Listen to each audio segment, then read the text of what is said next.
Kerrit Podcast. Podcast, good song. Yeah, this sounds like something carrots could grow to. Crunch into us. What's up, Doc? What are we doing? I don't know. Fuck them. Crunch.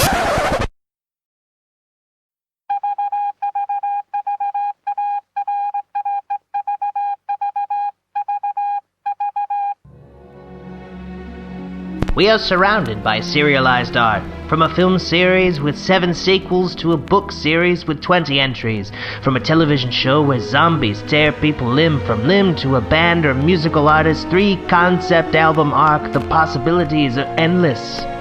Thus, this is something serial.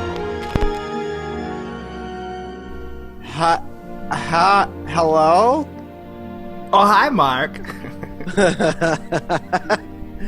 That's the room. Well, I'm in my room. cool, I'm in a room. This is the living room. I'm good. prepared. I have taken a shot of pickle juice. And I have had this beer. Did you get a haircut? I can't tell. I have not. It's just Okay. so long. I was gonna shower before this and then didn't. So it's grease. It's natural grease. Well, it looks great. Thank It you. looks great. And, it's not like you have anywhere to be. So it Well- really doesn't matter. Yeah, I don't. Lots of people are going out now, so that's good. They are, which is, their decision. And that could also affect others, but whatever. Well, actually, it could affect others, but luckily, legally, it doesn't. So I think who really cares? I do think I don't want to get into politics. So hi, I'm I Kevin, know. and I'm Gerrit, and this is the Kerrit, and Gerrit is drinking an apple cider. I am. It's October when we're recording Nailed it. this. Yeah, it's this is the Kerrit Podcast and also something serial. So, I mean, you're well into the season already if you're listening to this, but Yeah, it's a presentation of this. Yeah. Our brand is presenting it. It's kind of like when Ridley Scott. So you're Tony Scott. No, let's start over. So we're both Ridley Scott, and because Tony Scott is dead. is a bad metaphor for this situation. So we're both Ridley Scott, and we own Scott Free, and we produced. Do they only produce their movies? I don't know. I think so. I'm trying to think of other movies they produce, so it's not like just the Kerrit presents the Kerrit, but more like the Kerrit presents another movie that wasn't directed by Ridley Scott. Okay, here's a better thing. Okay, here we go. We are Led Zeppelin, right? That's a band, so you can have multiple Interesting. members. I like it. And the Kerrit Podcast is something serious. I'm sorry, is Swan Song Records, right? Because they owned a record label, and then something serial is Bad Company, the band. Because Bad Company is repped by Swan Swan Song. Song, Yeah. who is Led Zeppelin? Yep. I see. Yes, that works as well. Good job, It's Kev. also kind of like... I'll stop. Did you know... So, couple side notes, flying through them real quick. And the nice Or- thing is, none of this will be in something serial. It's just Yeah. going to go right into Batman. So this We're is going- all Kerrit. This is all bullshit, so it doesn't matter. So, first of all, Bruce Willis used to own his own production company called Cheyenne. Do you remember this at all? I don't. It had a little dragonfly that would fly, and it became the N, one of the N's or the Y. I don't know how a dragonfly looks like that, but it was a letter. It became a letter. Now ask me, I'm assuming, well, no, you don't have to ask me. I'm assuming you're saying, why are you telling me this? No, I was thinking, why do you know this? Because it's in the front of Tears of the Sun. Okay. I have not watched that in a long time, but it's... Shut up!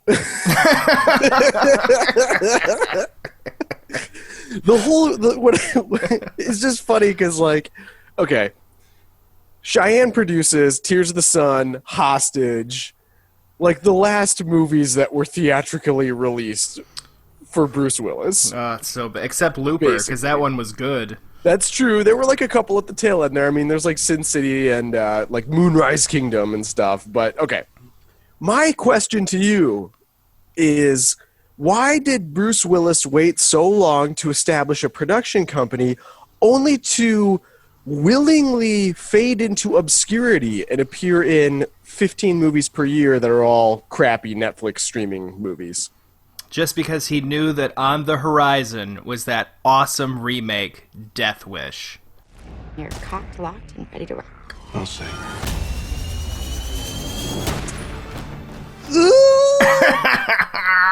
Is that a good movie? I kind of want it. It's not good at all. Have you seen it, though? No, but it's it's not. Well, I don't know. I have heard that it's... this is getting off track even from my original off track, but... I have not seen it. I have no interest in it. Eli Roth directed it, which is like the only thing that I find interesting about it, because I think Bruce Willis has zero left in the tank at this point. Mm-hmm. And but I've heard it was actually not bad if you can forget about some of the bad stuff. Like the political spin that's on it because of it coming out right when Trump was elected. I believe that is actually true. Yeah. Mm-hmm. Well, let's get to Batman. Right. Did you have anything else before we... Two things were flying through. Okay. I got my flu shot. Have you gotten your flu shot yet? I did, and the Band-Aid just came off. Wow. That's so cute. I've never gotten one before. I haven't either. First year I ever got a flu shot. It was free with my insurance. I was very excited. Oh, that's nice. Was it free for you? No, $40. It was $40. That's what I saw for retail. I was like, "Fuck me." Mm-hmm. But what's your insurance? Through work? It is through work. I think it's called UMR. Does that sound right? I've never heard of it. I don't know. I have Priority, and I bought it through the Affordable Care Act. And yet it didn't cover the flu shot, huh? It doesn't cover shit. Aw. What's it do? Costs $100 a month. So you can say you have insurance, so it's for tax purposes strictly. So you can get money back through taxes, but if you don't have insurance, then you're penalized via taxes. And people are cool with this. Oh, I mean, this is shit, obviously, and it's across the board awful. And if people just would have fucking listened to Bernie Sanders instead of whatever, we're in this mess. It's just so funny to me that people are like, I am willing to pay more money throughout the year and get shit back when I pay my taxes versus not have to worry about it at all and then still have the money. They're like, whatever. It blows my mind, but people still don't understand. So that's good. I think none of us understand anything. Yeah, sure.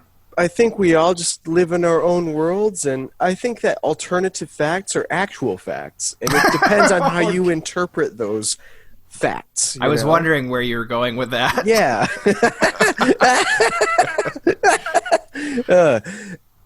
Anyway, go get your flu shot, guys. Yes, do it. Go get your flu shot and vote. Also, I mean, hopefully this comes out before. No, it probably it won't. You know. Well, Gerrit, that was a whirlwind of an election. Oh yeah, this is going to be terrifying when do we have any bold predictions? I mean, I have a bold prediction about my mental state, and it's going to just keep crumbling. But yeah, very excited actually to see what depths the psyche will delve to. My bold prediction is that Biden will win, but Trump will contest it, and Amy Coney Barrett is going to be she'll be confirmed, and the first thing that they'll present is if the results of the election are allowed, and then she's going to strike it down, and then Trump will be president again. Interesting. Okay. My bold prediction, and I'm really afraid of it happening. I'm really fucking terrified.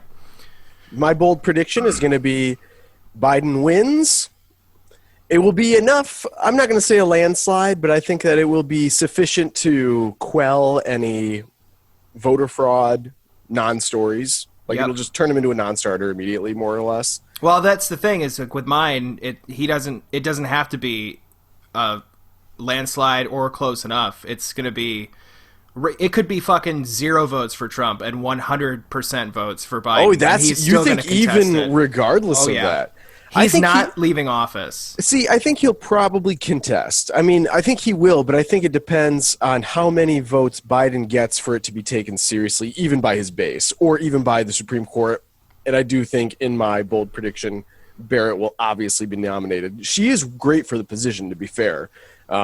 She is Midwestern and a judge and has background, and I think that's sufficient for me. And yeah, sure, and is also the inspiration for A Handmaid's Tale, but whatever. I mean, that's a good show, though. It's not a good reality, you fucking Republican. I just look, if I can have an Elizabeth Moss in my life, is that so wrong? She's a Scientologist, so it'd be kind of weird, I guess. It's so ironic to me that she's been in multiple things that are like The Invisible Man. Yeah, do you not see the irony here? It is funny. But no, I think that he's going to win. I think that he'll contest it, but it'll be kind of taken like a puppy closet things where you're like, oh, stop it, buddy. Isn't it interesting? I mean, we talked about Tom Cruise before with the first season of Something Serial, but the irony of the IMF being infiltrated, and then also he's in Scientology, and it's like, how do you not see the connection? Isn't it ironic how I'm worshiping Tom Cruise all the time, and I'm kind of calling out Elizabeth Moss for having an ironic existence? It is really interesting, but those movies are...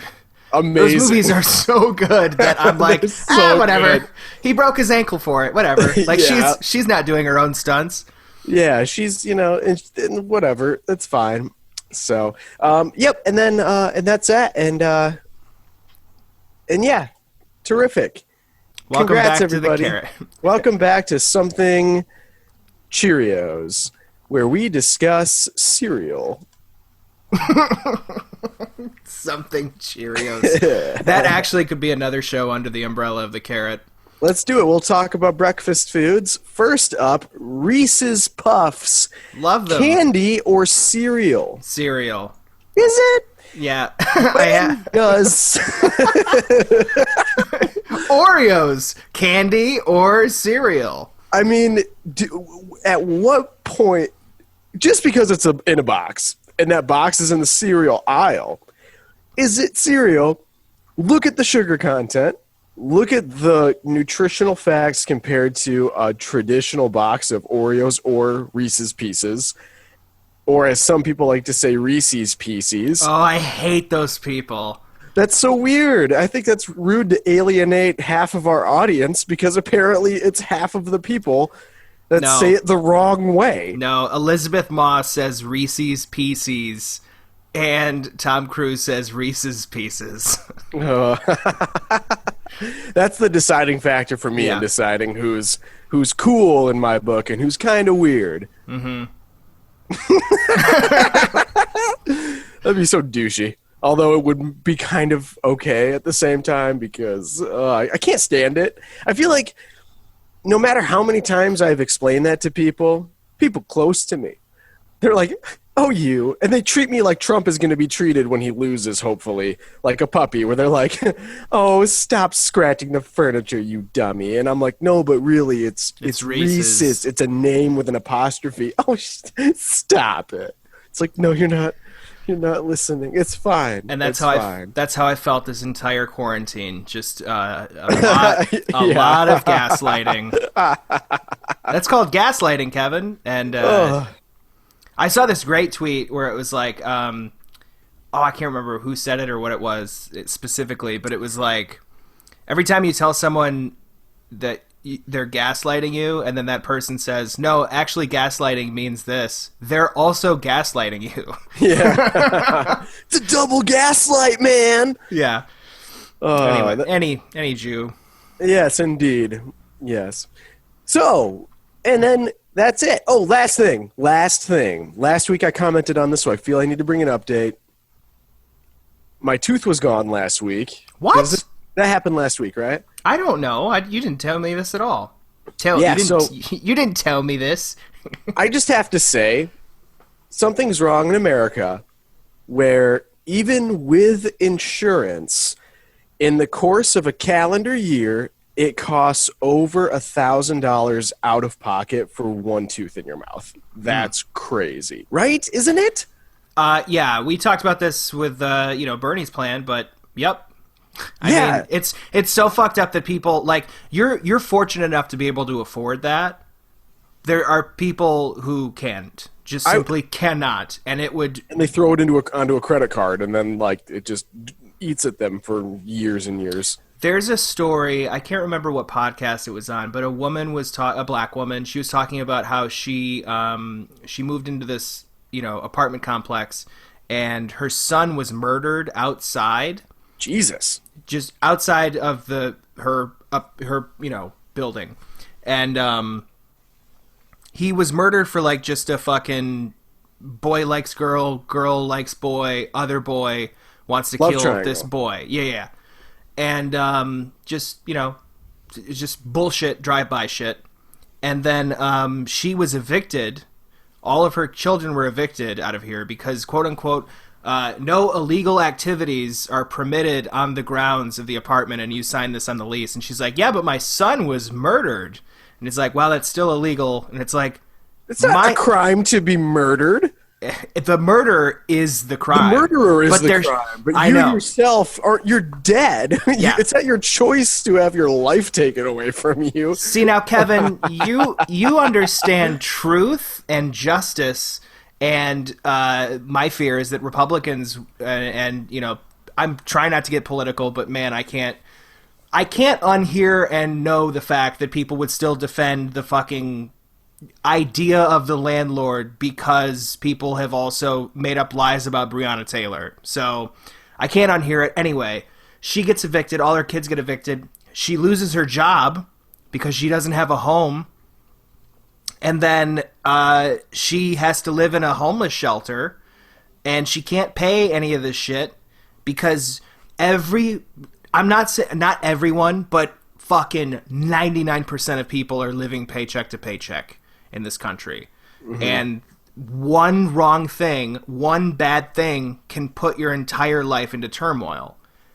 Ergo, your son being murdered right in front of your fucking house, you get kicked out, you lose your job, your kids are basically taken away, right?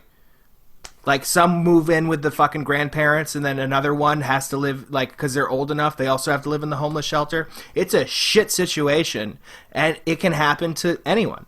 Mm-hmm. And you see that with what's going on right now, and some people just still don't care because it could never happen to me.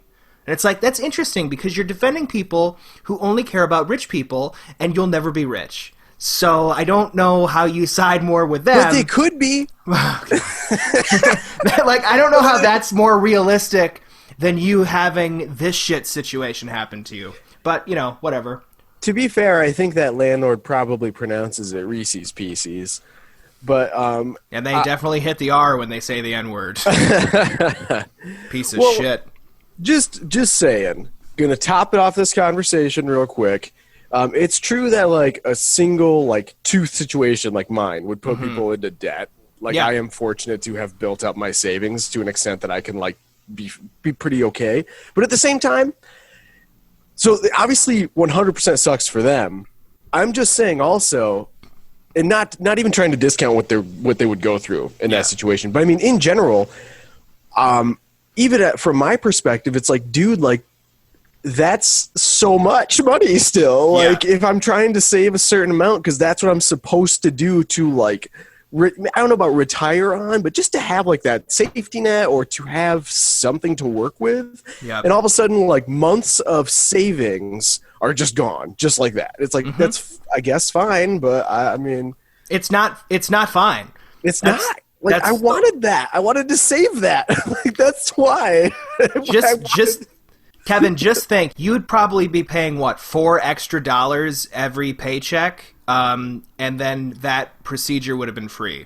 Frankly, under Bernie's plan. There's a pretty wide range of extra money I'd be willing to pay out of each paycheck. I have to say, I've realized. I kind of don't care anymore. I don't know if it's talking about it all the time or kind of looking at my paycheck and knowing what it is that I have to pay if I do have to go to the dentist or whatever. But it's just kind of am I really going to miss that extra $60? Like me personally? Dude, nah. if you pay, so I pay $100 a month for health care. And then tooth care is I think $14 a month or something like that. Yeah. And then, which is also shit, but I'm sure. But just I pay $20 a month for teeth. Okay, but it's decent. Let's just say, we're just going health, right? So 100 times 12, that's a year-long calendar year. That's $1,200, correct? Mm-hmm. Yeah. Right. Cut all that, and then let's say $20 a month. So 20 times 12, $120. Or no, would wait. Would it be that low? No, it wouldn't. I'm bad at math. 20 times 12. What is that? 240? Yeah. So 240 versus 1,200 a year. I mean, I'm picking the less. Right. That's just me. I would probably take that 240, and then I take the rest of the money left over between the difference of 1,200 and 240 and invest it into some college math classes, because God knows that I need some fucking help with math. Yeah, I think I miffed that too myself. I probably am off by a 0. 20 times 12. Well, yeah, 2 times 12 is 24, and then you add a 0, 240. Yeah, you're right. Oh, yay! Heather was asking me the other day, I don't remember the math problem, but I got it right, and it was That's 84. Good. Wasn't it? I don't remember now. It doesn't matter. Anyway, yeah, welcome to this. I'm just saying that I would much rather pay the less. But then people get it in their head that it's well, who's going to pay for it? And it's I mean, I never want to hear that question again after we injected how many trillions of dollars into the stock market. That's not helping everybody. That's helping a select few people. We did inject trillions into the stock market, but we did also, to be fair, I mean, gotta take the good with the bad. We did inject fetal tissue into Donald Trump. So that's pretty cool. Yeah. Hopefully he's dead by the time this episode comes out.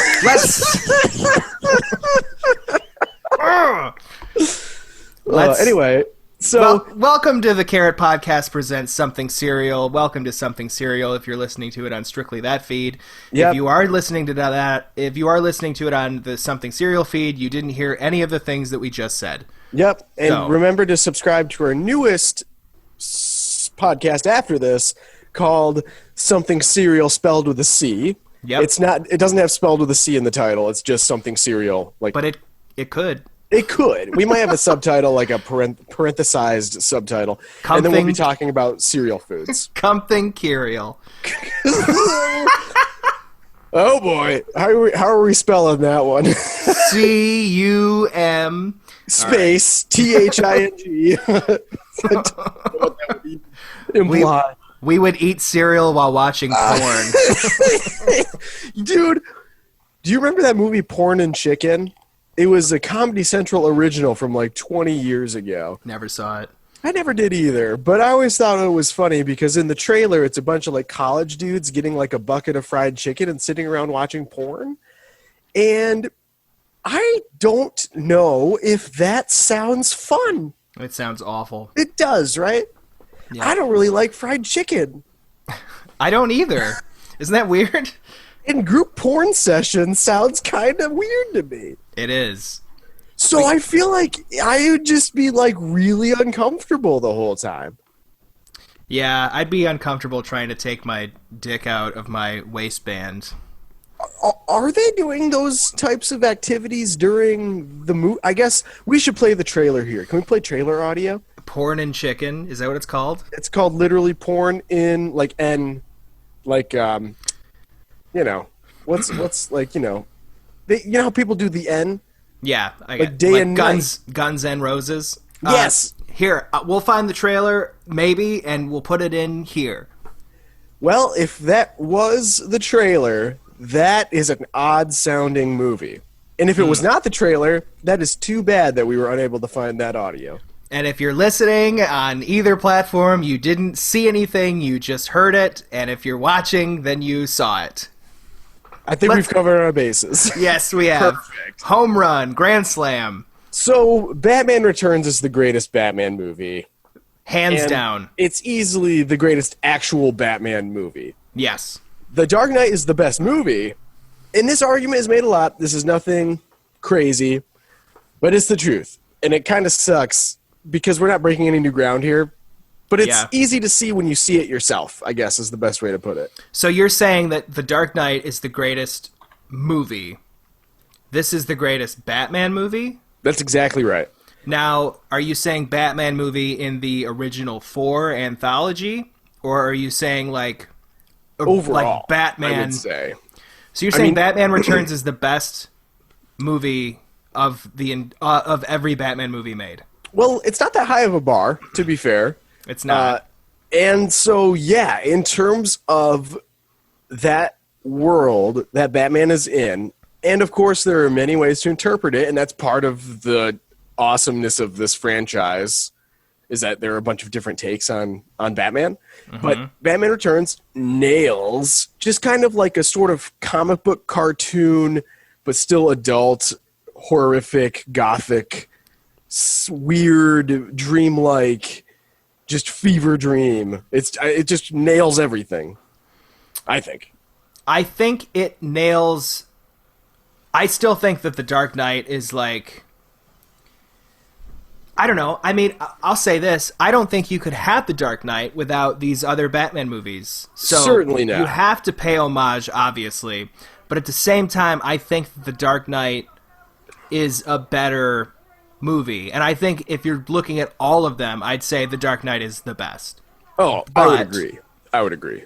I think this movie, like Batman Returns, definitely is what you're saying. I agree with all those things. It is so fucking good. Do you see what I mean by it being super comic booky, though? But like in a good way? I do. I see it being comic booky, and I will also say this. I'm going to say this right off the bat. I think that Max Schreck is Roger Stone, and I think that the Penguin is Donald Trump. And that made the movie even fucking better. Just to see Penguin just munch down on some fish. I'm gonna go out there and run this city like a heart from hell. It was amazing. I loved it. It's a weird movie where the one thing that's funny, there's not one thing, but like if you look at the first movie, they establish there's a sort of tone where something like a man falling into a vat of acid will completely transform his face and identity. Yeah. Whereas in this movie, Penguin is born like a Stan Winston creation, which is so interesting, knowing that he can be born. If Tim Burton had stayed on the franchise, we could have a Clayface that was from birth Clayface. It could be crazy. I actually don't know his origin story, I should say. He's just my number one I'd like to see in a Batman movie. We'll talk about that when we get to Batman and Robin.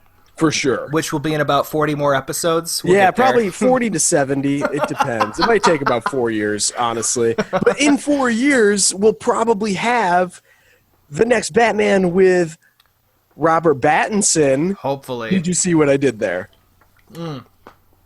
You're welcome, everybody. I saw what you did there and what everyone's doing there. Everyone is saying Pattinson. I don't give a shit. I'm not taking credit. I'm 100% stealing it. Fucking hilarious. Don't care. One thing I did notice about this movie is that it's very... Actually, I will say this. I watched it on the... I have a 2-disc set, and it didn't look as blue to me. It looked more like black and white. Interesting. Like, do you know how... If you're watching, you see how my face is blue? Yeah. It's because the screen... Well, actually, my background is a blue... Oh, I can't minimize. Is just that. It's a blue... It's the ocean. So my face looks kind of blue because of the reflection. But in the Sure. movie, I don't know if it's because of the TV setting I had it on or if it was because of the master of the DVD, but it didn't look blue to me. I mean, that's an effect of the cinematography, I think. Yeah, it was. I mean, it looked beautiful. It was pretty crisp and great. Yeah. Much more so, much different looking than the first movie. Yes, it is. Indeed. Indubitably. I thought it was interesting. One of the things that I forgot about it when I was a kid is that Penguin's ultimate plan is to kill every firstborn in Gotham? Later. That is later. The wonderful thing about this movie is that he's like he commissions to be run for mayor. Like that's the whole plot line. And then it like flips on a dime. And this is the nice thing too about it is that everyone realizes Penguin is crazy in one single moment. And all it takes is Bruce Wayne to play audio of him being crazy. Mm-hmm. And then everyone's like... He does like the DJ The thing. DJ.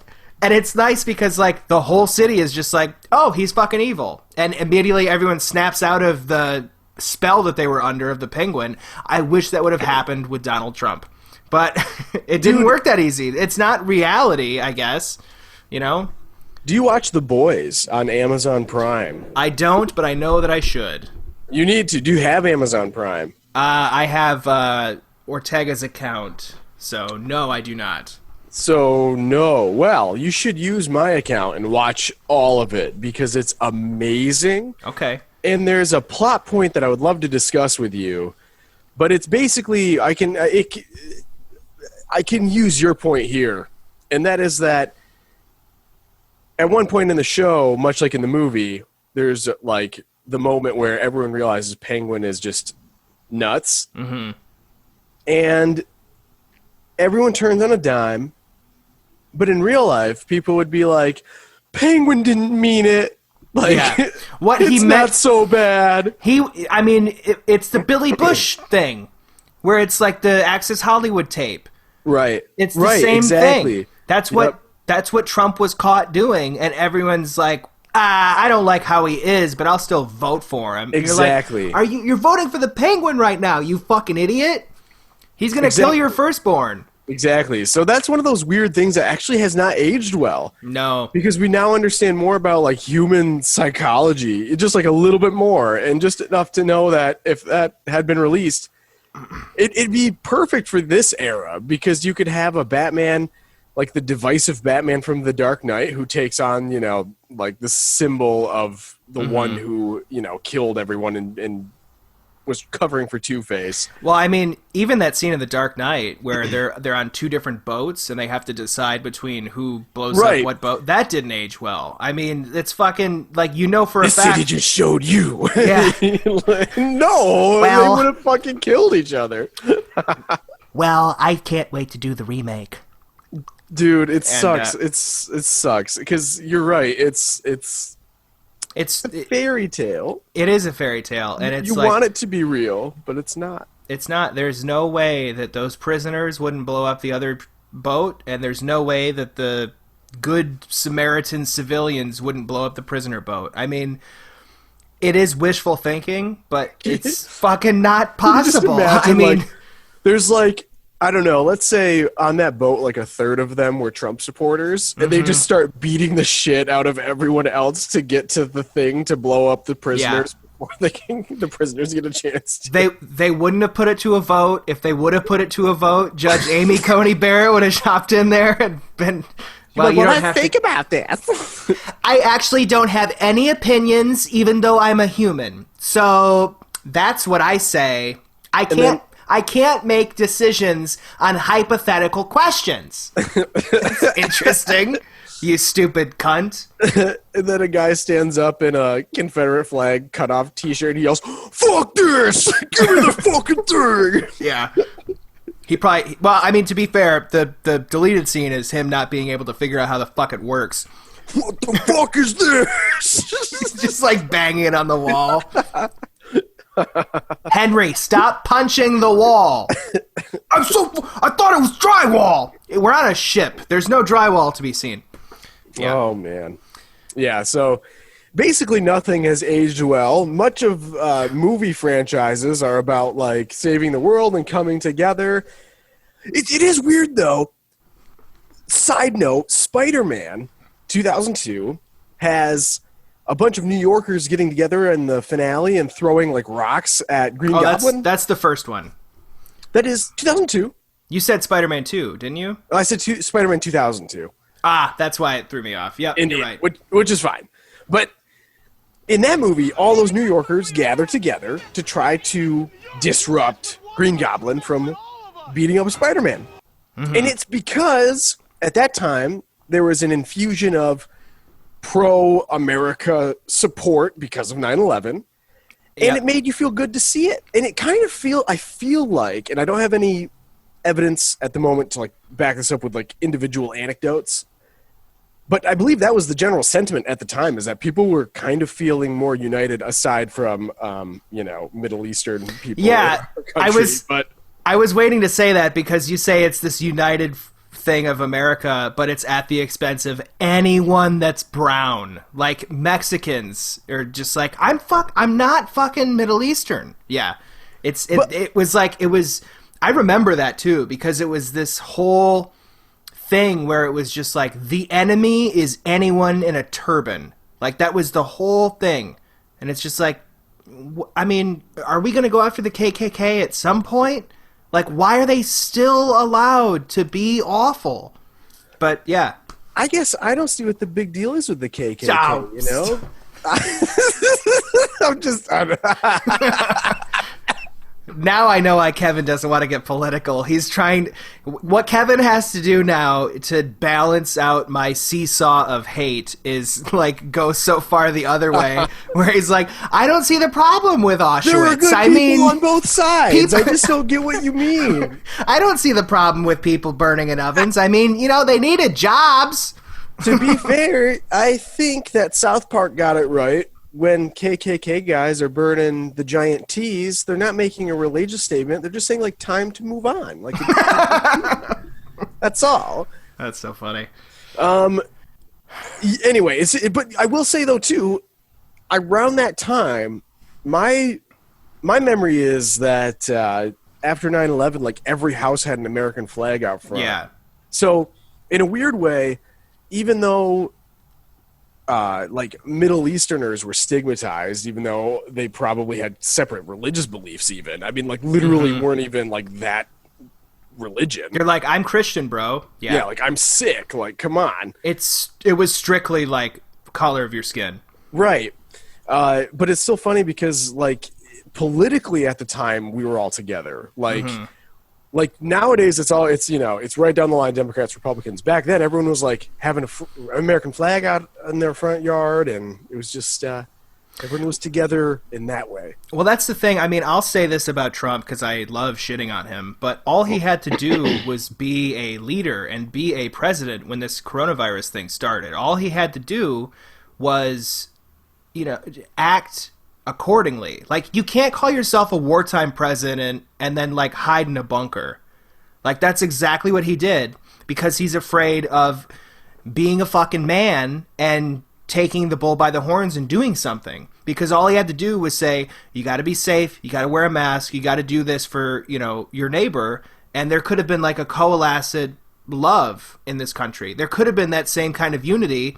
And the only thing, it actually would have been better because you could have done this thing where the enemy is invisible and there's no one to hate. But what did he do instead? He doubled down on hating China, don't need masks, social distancing is bullshit, open up everything, the economy's dead. And it's like, wow, you really, really did not do well. And we are in the exact same situation, if not even worse, 7 months later. He's the Penguin, man. He is very much the Penguin. Had no forethought because Max Schreck was leading him. Roger Stone is leading Donald Trump, and he's a fucking moron. They're both pieces of shit. Welcome back to Something Serial, everybody. No, that's all in Something Serial. I was talking about the Penguin. I see. Well, I mean, I can see where you're going with this. I think it's very true. I mean, It's a very interesting observation, certainly. I have something in my throat. It's killing me. Anyways. Is it a dick? You can agree with that, though, because it's like all he had to do was be a president. Like say what you will about George Bush, he was able to help the country come together, yes, at the expense of Middle Eastern people, but at the same time, there is an American sentiment, and you could use that and build off it for future generations or future presidencies, where you could look at this... What? No, I mean, no one's arguing. You're completely right. Oh, okay. I mean, Trump literally could have had this election in the bag if he just showed a modicum of leadership. But he decided to literally do the worst thing possible for every single controversy that affected his presidency. Yep. And that especially bit him in the ass when a fucking pandemic showed up at his doorstep. What a fucking moron. But thank God it happened, because now there's a ton of support out there. And because this episode has been released after the election. Maybe. Or what if it's the night of? Hold on. Oh, we can't. I mean, well, the night of is going to be a Tuesday. Are we releasing on Thursdays? That's true. No. 2, 3... yeah, this will come out after the election. Boop, boop, boop. Well, yeah, I hope it's Biden. Do. I hope so. His poll numbers are solid, but yeah. He didn't catch COVID, so of course. What an I can't believe it actually happened. I kind of thought it would never happen. But hey, I mean, well, he's all better now, and his doctor says he can. Oh, you know what tonight is at the time of recording? It is. They're both doing separate town halls. Yes, that is true. I can't wait to watch that. Because I'm not going to watch that. I'm going to watch. There's no Thursday night game, is there? I guess I'm double not. checking. Well, no, Kevin, because everyone on every fucking team is catching COVID, so they're delaying games. Well, it is a serious problem, and it's stupid because you think? The NFL has done nothing to try to mitigate this situation. Because they want money. I know they do, but they had months and months. They were literally the one sports organization with the most time to prepare for the coming season in the age of COVID. Everyone was wondering what they were going to do. Were they going to do a bubble? Were they going to do a shortened season? Were they going to change the schedule around? Were they going to force players to play in like 4 stadiums? Were they going to fly them all to Hawaii and just play in high school stadiums on the island? What were they going to do? And they basically were like, we got this, guys. We got this under control. We're the NFL. You know how we love dealing with things such as concussions and drug use and wife beating. Yep. We're so good at balancing all those things out. And kneeling. And kneeling. and yeah, we'll let you know what happens. Flash fucking forward. They have nothing planned. They're switching games around. Mm-hmm. They're fucking over teams that don't have COVID. Yep. Who are playing teams that do have COVID by taking away their bye weeks or moving their bye weeks up. And those teams that don't have COVID are like, we've done everything right, and now all of a sudden we literally don't have a bye week. We're playing like 16 weeks straight through or 17 weeks straight through. Isn't it interesting how NASCAR is the safest sport right now? I mean, when it comes around, it will be the safest sport. I mean, because they're all in separate cars. Right. I mean, it's interesting, too, though. I mean, they were able to successfully pull off basketball and hockey. Mm-hmm. They both used bubble systems. Baseball had a hiccup at the beginning, but has been overall wildly successful, I would say. That's America's pastime. It is. The World Series is coming up soon. That'll be cool. And the NFL was like, the thing, too, is they don't seem to bring any variety to the ideas. They're just like, here's our strict 17-week schedule. This is what we have to work with. It's like, throw the Super Bowl in April. Who gives a shit? Like, we have nothing but time right now. We're all at home anyway. Like, throw a couple of, like, bye weeks for all teams. Like, put 3 different bye weeks in, like, in just for all teams. Just a week to get better and, like, space things out. And it's just stupid. If anything, it's frustrating. It is. And if anything teaches you, and we'll go to a break after this because I have to pee, but if this teaches you anything, they did the same thing with schools. You had how much time to prepare, and you did nothing. You did literally nothing. Nothing. And that's it. And I guess, like, I'm not one of those people who says shut everything down, because I don't think that's really feasible. And I think there are precautions to take. If everyone wore a mask, honestly, like, it would be a lot better. Anyway, it's fine. Well, it's also sanitized surfaces. I mean, how many people do you know that don't wash their hands before the pandemic? They're not going to wash them now. I don't know. I think people are weird. People have exposed themselves to be foolish. And anyway, I don't want to. This is not politics. I know. Let's take a break. Bye. Okay. We're back. Okay. Hi. Oh, Jesus. I love that you go from talking like, oh, so one thing about Batman Returns. Oh, we're back. Hi. I gotta greet people. It's in my nature. In Batman Returns, this super dark fairy tale thing, it ends with a bunch of penguins hypnotized or somehow self-aware enough to follow strict orders into launching rockets, and then they turn around and leave, and the largest penguins give the human penguin, Danny DeVito, a water burial. They do. So what's up with how does this campiness hit you? There's a certain level of camp there, I feel. I think by the time you've watched the whole movie, it all makes sense. I think you can't just talk about that scene without talking about the whole movie as a whole. Because you watch it and you're like, this is crazy, right? But, I mean, I'm in it. I'm in it for the long haul. I love that movie so much, there wasn't anything that was going to change my mind by the end. Mm-hmm. I mean, I think it does sort of fit the tone overall. Yeah. If you can forgive, like, the circus performers, like, where did they get their costumes? And also their train. Where did they get their circus train to kidnap the little kids? Yeah, right? I mean, like, stuff like that. Or, like, where did Penguin get his rubber ducky? Yeah, who made it for him? Like, he has a rubber ducky mobile that he drives around in. And it's like, what the fuck? And it's like, I mean, I'm not criticizing the movie because I think it's all, like, kind of, it's nice. It's a nice touch. All of those things are, like, fun little touches. Yeah. But it's also ridiculous. It really is. It's so interesting because, like, you watch Spider-Man, you watch Spider-Man, and you would never think that Green Goblin is the equal to Spider-Man. He's just a villain that Spider-Man has to vanquish, right? Interesting. Meanwhile, DC Comics, you watch Superman, Zod is like the equivalent of Superman.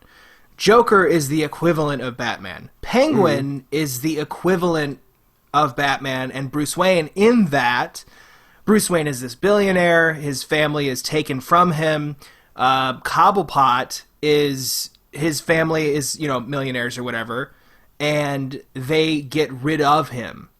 Mm-hmm. So it's this weird dichotomy where they have, like, they're equal, but miles apart.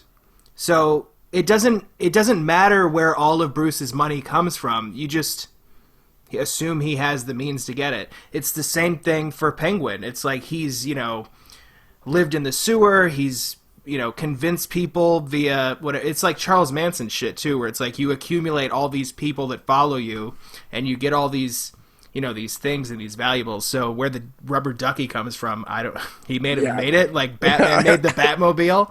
I mean, how do you explain the thing where the Batmobile is just like losing parts as it's going down the thing, and it's just like, did you plan for this? Like, all of a sudden it's this thing that can go right down an alley. It's like Batman was like, you know what I need is a vehicle that can just lose 80% of its body at a moment's notice for specific crevices. And then Alfred's just like, must have Wayne. Why would you want that? That's really bad Alfred, by the way. Sir, Master Wayne! Master Bruce, why would you want that? It sounds like you don't need the rest of the Batmobile, then. I'm gonna live in how awful that accent was. That's supposed to be Michael Go, right? Yes. Master Bruce! He's like, coming, sir! It's like higher pitched and higher but raspy. Yes. Would I persuade you to take a sandwich with you, sir? I'll get drive-through. That's from Batman Forever. I'll cancel the pizzas. So bad. We'll get to it. I'm so excited to talk about it. Akiva Goldsman wrote that movie. He's a fucking Academy Award winner. For what? A Beautiful Mind with Russell Crowe. Hey. Can I just say, I love how much Alfred hates Penguin in this movie. Like, it's a visceral hate. Interesting. I didn't pick up on that. What do you care to share? He is walking with Christmas, or like not Christmas. Alfred went shopping, grocery shopping, in the city center, I guess. And then this is near the beginning, right? This is the beginning. I always forget that this, like, it's the birth of Penguin scene where he's like going through the sewers, and then the next Pee-wee is his father. Yes, which is a great little cameo. And his mom is also in Pee-wee's Big Adventure. I forget which role she plays. I can't remember. Yeah, I can't either. She's in it, though. But this is them right now.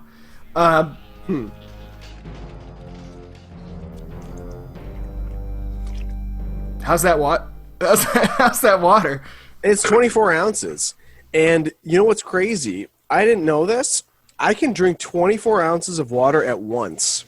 I mean, like, I can chug this whole thing at once if I wanted to, because I did it last night because I was so thirsty. Here's an interesting thought. A pound is 16 ounces, right? Yeah. So this is like, let's say like a pound and a half, right? So I'm throwing a pound and a half of liquid into my tummy in like 5 seconds. I'm gaining a pound and a half. That's dangerous. Is it? No, just don't hold it in. That's weird. What's dangerous. Hold your wee for a wee and die. Dude, there's our horror movie idea. Hold your wee for a wee. And then, like, she holds her wee and dies and then comes back and haunts all of the people that organize the event through video game systems. Wow, that's pretty fun. Yeah, it is, because it's a first-person shooter. And then it could be like Freddy, where they get absorbed into the game they're playing, and then she murders them Super Mario Kart style and, like, takes a shell and, like, bashes their brains in. Or it's like Call of Duty style, where they're like, oh my god, I'm in a war zone. And then she, like, you know, I don't know what a violent way to die in that game is, even though it's super violent, but, like... Bayonet. Yeah, bayonet. Yeah, she bayonets them. So back to Batman. And then in Portal, she can throw a portal in the wall, and then they fall through the portal, and they fall straight up right into hell. Wow. I like the idea that she just died and didn't become a ghost. That's a nice little story. She's a ghost in the fact that she... spiritually, her death is connected to video games. So the gods in the realm beyond our life were like, hey, Susan, so just jump into an energy stream of a video game and attack the people that made you do this. And she's like, can I just see my kids again? And they're like, well, you can do that, but you're going to have to suck them into a video game realm. Oh, that would be fun. It would be like an RPG. She's like, okay, first question, did I win? And then they got a free Wii because of what happened in real life. And then God will be like, you sure you don't want to have a pun here? And she's like, what do you mean? He's like, you should say, did I ween? And then she could look at him and go, clever, really? Funny. Really? She turns into Robert De Niro. Yeah, she could. It's the afterlife. She's like, this is my final form. I'm Robert De Niro now. Or no, sorry. I'm Robert De Niro. That's a pretty good Robert De Niro face. I got nipples, Greg. Could you smoke me? If you're not watching, you're missing everything. You know what else I'm missing? Talking about Batman Returns. Batman Returns. Catwoman. Fantastic. She is so great. She's great. The character's great. The conversations she and Bruce have, we commented on this last week. The one that we didn't talk about too much was when they first meet in Max Schreck's office. Mm-hmm. Loved it. And he goes, didn't I meet you before? But he says it in a weird way where, do you remember the scene that I'm talking about? I remember the scene. Yeah. He uses a saying, like a normal saying, but he uses it in a different way where it implies that he's Batman. Ooh, well, we'll put it in right here. Selena, this is Bruce Wayne. Yeah, we've met. Have we? Oh, I'm sorry. You know what? I mistook me for somebody else. Sorry. You mean mistook me? I mistook me. Yeah. That's what isn't that what I said? No, I don't think so. I mistook me for somebody else. Because he was Batman. Yes. Batman better. That was like, this is the greatest movie. I was like, I can't do this anymore. Because like little things like that literally always happen in all of their conversations. So none of their conversations feel like some stupid, like only there to be runtime to build some false relationship. Because like that happens a lot in movies. They'll like insert a scene between two people just to sort of have a scene between them. Yes. I mean, every scene is necessary in this movie. And it's like, I cannot get over the fact of how great it is. And how, like, it's almost like it's overlooked for some reason. And I think the reason is because people watch Batman and are like, oh, this is great. And then they watch Batman Returns and they're like, yeah, but Batman's still better. And it's like, did you watch Batman Returns, though? Because it's fucking meticulously perfect. Is that what happens? Because, I mean, people love Michael Keaton as Bruce Wayne, and they were really psyched to hear the news that he would be appearing in that Flashpoint movie. Well, I know, but I think it's because of like the great feelings that, like, of him being the first Batman, like in movie form. Like, I mean, you know, there's obviously Adam West, but this is the first. Right. So for some reason, people really hold the original Batman in such high regard, but it's like Batman Returns takes the cake, man. Like, it elevates it to a whole nother level. It's so perfect. I do think it's interesting, like, Catwoman's costume is the costume I remember. And Same. They tried to replicate that sort of sexiness with that Halle Berry movie. If you recall the costume, it has like it's like kind of in tatters, and it's sort of it's like a spiritual successor to this one in that way. Well, I mean, she should not have used a fur coat. Is that what she did? I mean, it's so dumb. In Halle Berry's one? Yeah. I don't remember. I mean, I remember like she has her midriff exposed and she wears leather pants. It looks like biker pants from memory is what I'm thinking. Yeah, it's dumb. I mean, it's bad. It's I mean, the movie's literally about like a face cream that makes your skin into some kind of armor. It's really bad. And it's crazy to think that that's the movie that ended up being birthed from the script of the initial Catwoman spin-off from Michelle Pfeiffer. Yeah. I don't know what the hell is going on in Hollywood. Well, it was weird because they greenlit it. This is in the special features of Batman Returns, but they greenlit the Catwoman movie, and then what happened was Michael Keaton dropped out of the third movie. Tim Burton dropped out. They got a new Batman, and they're like, well, it doesn't make sense to have a Catwoman from this reality in the reality. And I'm like, yeah, but Michelle Pfeiffer's not in Batman Forever. You can still make that fucking movie. Why would you do that? And then because of that, they nixed the movie, and then the movie got made into the Halle Berry one, and, you know, tanked her career. History was made, yeah. Well, it's funny, too, because Razzie's history was made. Yeah, seriously. I mean, she just won the Oscar. Yeah, but tanked her career. I don't know, Swordfish was pretty good. No, it's funny that like back then that was the thought process with movie studios. Is like, we can't have competing franchises. Like nowadays it's like, Just make every movie imaginable. We don't care. Yeah. Sign them to a deal. Let's make another one. We'll call it a new universe. Suicide Squad, Birds of Prey, The Suicide Squad. Whatever. I mean, it's the same fucking... Yeah. Yeah. I forget Birds of Prey technically is in Suicide Squad's universe. I've not seen that movie yet. Have you? I did. It was terrible. I hated it. The only good thing was Ewan McGregor up until a certain point, and I'm like, wow, I hate this character now. It's gotten such great reviews. It's shit. Why did it get good reviews? I don't know. It's not Birds of Prey. It's Harley Quinn. Yeah, it's so dumb. I mean, they're barely in it. It's fucking dumb. It's dumb. It's very dumb.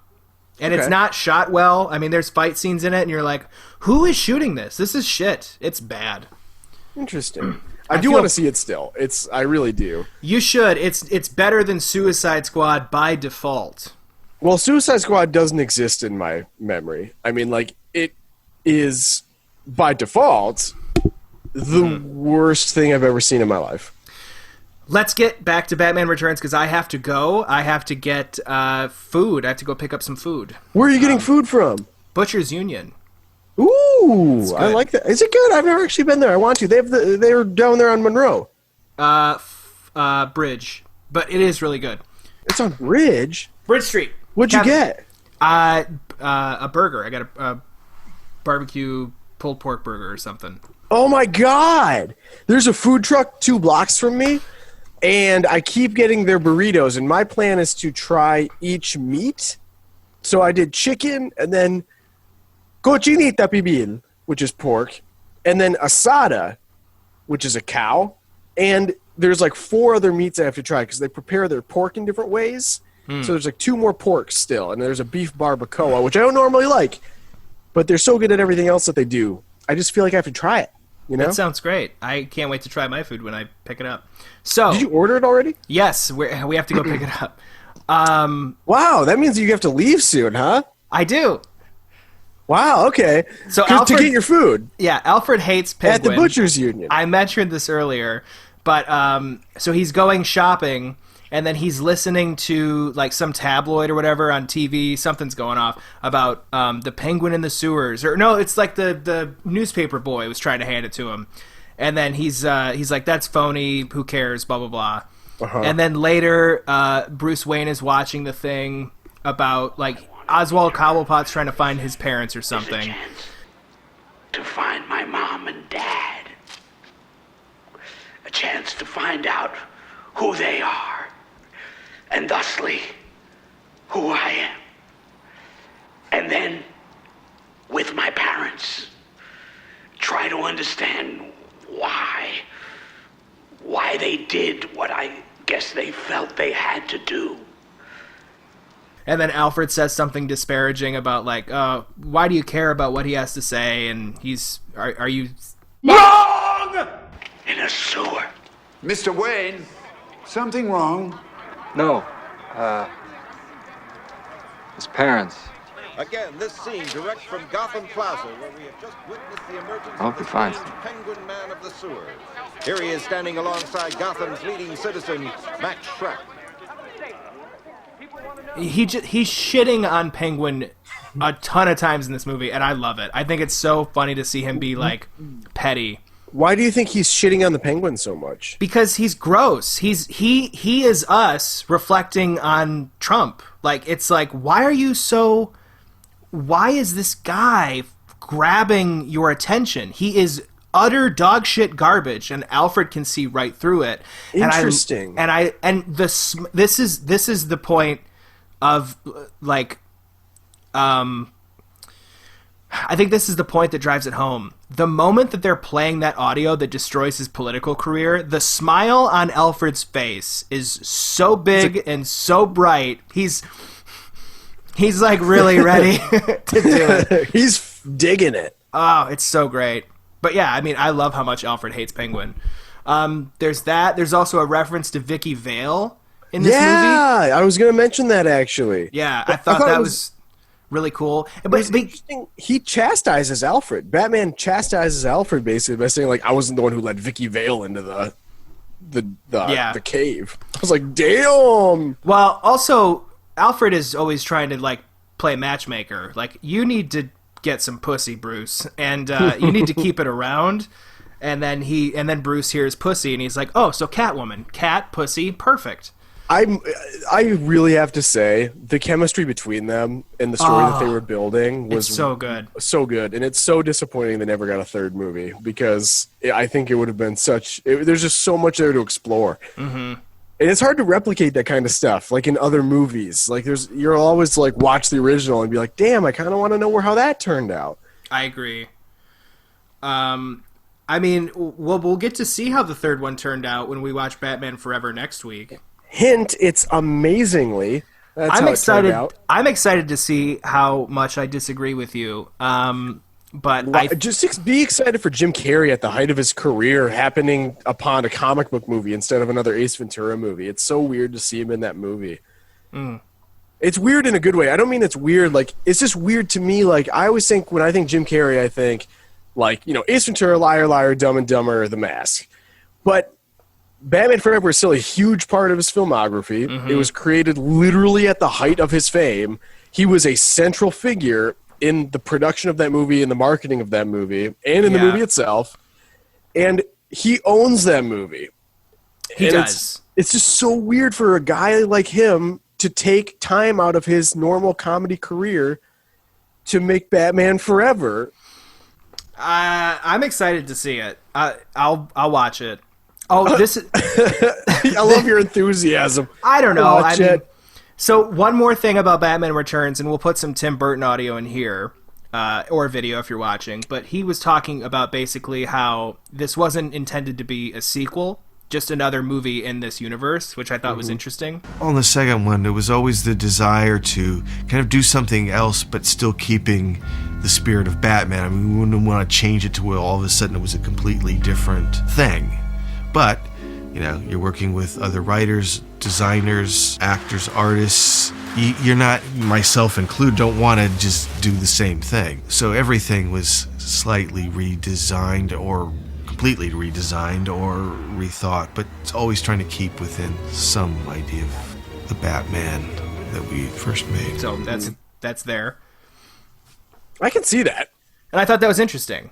So that's, I mean, that in essence kind of lends itself to Catwoman not being, in the next one if they made it, but also still existing in that realm. I love that. And one more thing, there's a part of this movie I laughed out loud. It's when Christopher Walken says, yawn. He just says the word yawn. And I loved it, and it's right here. Yawn.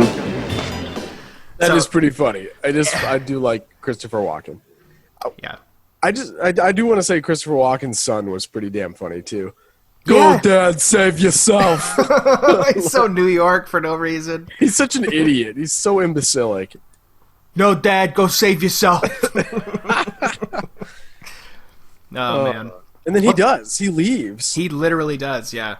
And but then he sacrifices himself for his son at the very end, so I don't think he was all bad, weirdly enough. No, he was all bad. He was always trying to get himself to, I don't know. It was interesting. It was a fun dichotomy of three different villains that were handled very well. I think every one of them had their own thing going on. And one last thing. I'm so sorry, but this is another thing that I really love about the movie. As much as the original Batman goes wide and far and distance, this one goes up. So like there's moments where they're on top of buildings or in the top of a building or something like that. There's the one scene at the end of the first one that's the big climax that's obviously in a bell tower. But this one's like there's multiple buildings and there's a huge building that blows up and it's like there's so many different levels of things and the big trees or whatever, and then the girl falls and the bats fly out of the huge tree. Like it's so many different set pieces that make this feel like a lived-in world, and the first one did not have that at all. The first one felt like sets. This one feels and matte paintings. Yes, and this one it melds so well together. I just fucking love this movie. That's a great observation, I have to say. That's a great way to describe it, too. Because I noticed that, but I guess I didn't... I mean, obviously, I did not think of it in words like that, and that's the perfect way to put it. Well, good. I'm glad we ended on a high, poignant note. Now I'm going to go get some food. Okay, have fun getting food. Have fun storming the castle.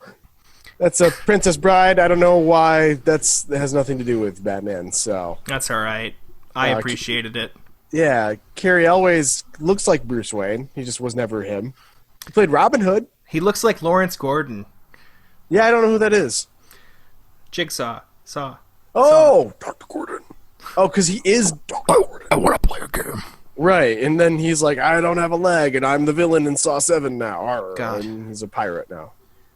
Okay, I'll see you next week, and be safe, and congrats on getting your flu shot. And thank you, you too. We're almost out of this nightmare. I'm just curious who wins at this point. I just want to know what happens. So, we'll figure it out. Yeah. The world, I mean, I hope everything gets better. I'm so burpy after the apple cider. Yeah, you should be. It's because there's a lot of carbonation in there. Ew, okay. Bye. Bye.